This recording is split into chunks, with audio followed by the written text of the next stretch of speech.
Hey everyone! So today I'm actually going to be explaining makeup brushes and what they do. If y'all want to see that, keep on watching. Okay. When you prime your skin, you can just use your fingers. That's perfectly fine. But for foundation, there are multiple ways to apply it. The first one is you pump it on your hand. You take a foundation brush. These are very important. I suggest, if you don't have one, to add one to your collection.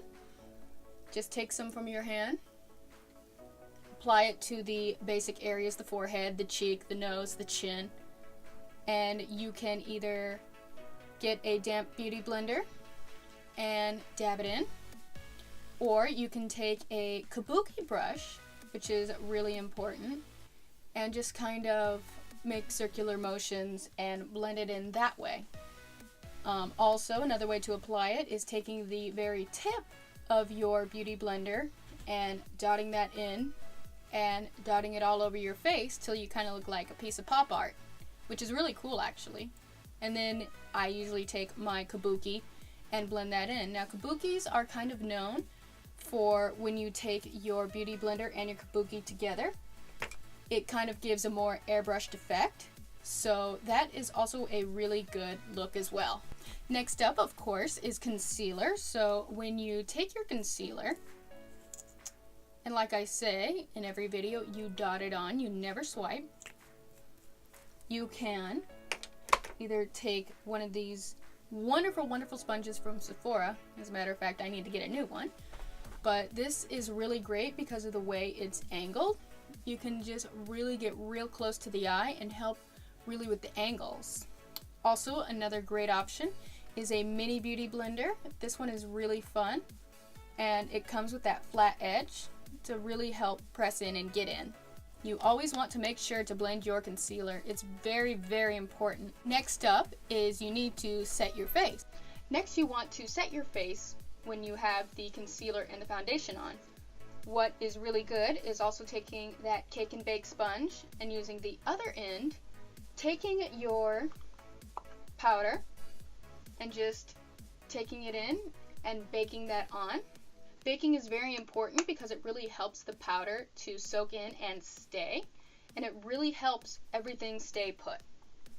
You can also do that with your whole face, but I find when you do that, it can leave a very powdery kind of look to it. It's okay to do that every now and then, like if it's very hot outside, if it's humid, if you really need your makeup to stay that day. I do that sometimes.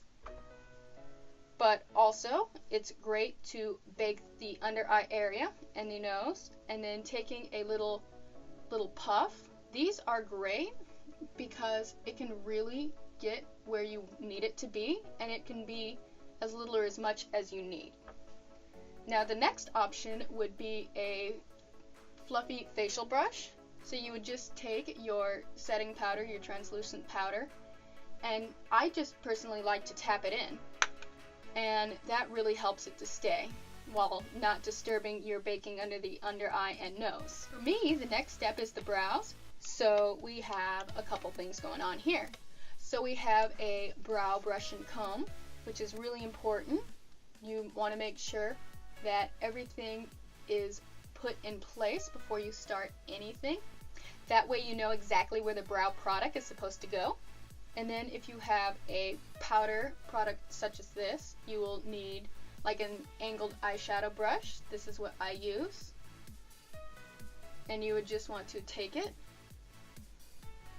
And it's really good because it is angled, so it helps get those sharp edges that you need. And if you apply a little too much powder or just really want a more even finish, you can also take that brush and brush it out again. Of course, with the baking, you need to take that off. So I always take it off right after I do the brows. So I go back with the same brush and just kind of lightly sweep it. You don't want to be rough because that will disturb the layers that we have put down with the concealer, the foundation, and the powder. For me, now the next step is to contour. So I like to take my contouring, and I really like this brush. It is a defining facial brush. It is a little different than just a fluffy facial brush because it has a bit of an angle to it. As you guys can see, it is a little more angled than regular brushes. So you take that and you just contour. And these are really, really good. And y'all know me, I love a good sharp contour. So what I like to do is just take a very light powder, such as a setting powder, and take that cake and bake sponge again. And it's really important because this is a multifunctional tool. So not only does it bake, blend, it can also help cut your contour. So it has this sharp edge to it. So it can really get in there and get that defined line that you need. Next up for me, I like to go in with like a brightening powder. And you just want to take a small fluffy facial brush. It is not very big because we want it for smaller areas. So you pick that up, and I like to brighten the under eye area, the chin, and the nose. And that really brings a lot of definition to it. Brightening powder is different than a highlighter, and I will explain that in the next video. But for now, we would go in with a blush. So when you take your blush, you also have to have a blush brush. I really like this one because, as you can see, it is angled, so it does more to help with the shape of your face. As you can see, you would put the longer end down, and it just helps sweep up into a natural shape. Next up would be highlight. So I actually had a lot of trouble finding these fan brushes, but fan brushes are so wonderful. I wouldn't think of using any other brush for a highlighter. So when you take that highlighter, you take the edge of the highlighter brush and you put it on top, because you want your highlight to be in very specific places, such as your cheekbones, your nose, and sometimes just going up a little bit on the temple. Also, a really, really great brush. It says it is a defining eye brush, but it is multi-purpose, so you can take it and it has that nice sharp clean edge to it. So what I like to do with this is to take the narrow side and tap on my nose contour, and then turn it wide and blend it out. Now I find this to be the perfect nose contouring brush, and with these brushes, they are only $1 at Target, and I really, really recommend getting one. So moving on to eye brushes, when you start off, you always want to have a transition shade. So, such as one that is closest to your skin tone to help it blend better, because eyeshadow sticks best to eyeshadow. So when you go in with your lighter shade, you want to go in with a fluffy brush. These are fluffy eye brushes. This one came with the Urban Decay set. I really like these. But for now, it is just a regular, larger head, fluffy brush. And as you can see, the bristles aren't too dense, which is good, which helps a lot with the powder and the placement. It doesn't have to be too direct and too defined at this point. But as you move down, you will want to get a finer brush. As you can see, there is a difference. This one is a little shorter and more dense than this one. And these are really good for helping define your crease and help putting the darker colors in, because it is more defined and it helps with the placement. And for smaller details like the under eye or just that really fine corner that you want to blend out, it is great to take a very, very small and defined brush like these. And these are wonderful. Once again, these are just called, this one is an eye crease brush, but like I said, on the end of the Urban Decay one, it has that little defined brush at the end, which is wonderful.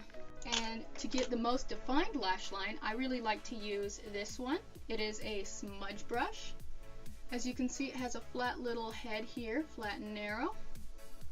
And it really helps just get in under there, because if you use still like a larger fluffy brush, you're going to get powder everywhere and it won't be where you want that powder to be. Also, a great brush for eyes is this flat brush. I love these. I find them absolutely perfect when you take your concealer and you just cut your crease. It is very defined, so you can get the angles that it needs to be. But once again, I know this is the eyebrow brush, but it is an angled eyeshadow brush. So like I did today, you can create a shadow wing by just picking up a darker shadow and drawing that out using the shape of the brush. And that is really beautiful if you just want a more light and natural eyeliner look. And these are really good for picking up gel eyeliner because of the way it's angled. These little brushes are perfect. And then for the inner tear duct and the eyebrow, I like to use this little one. It is called an angled eyeshadow. It is just a very small head, and it is flat, as y'all can see. So you would take that, take whatever highlighting shade you want, just pick it up, and it goes right there. As you can see, it's a great little shape for creating that inner tear duct highlight. And since it also has that flat edge to it, it is great for the eyebrow highlight as well. Also, for the very last brush we are going to do, it is this brush. A little bit odd shaped, but it is perfect for blurring powder because it picks up a good amount of product and it places it down very evenly. So as you can see, it is very loose with the bristles, which is very good when you're placing down a powder. And this is just a Ulta Beauty highlighting brush. These are so amazing. I love these. And that is it, guys. I hope you guys found it helpful. You can also follow me on the links down below. Also, don't forget to check out this week's social media shout out. Love you guys. Bye.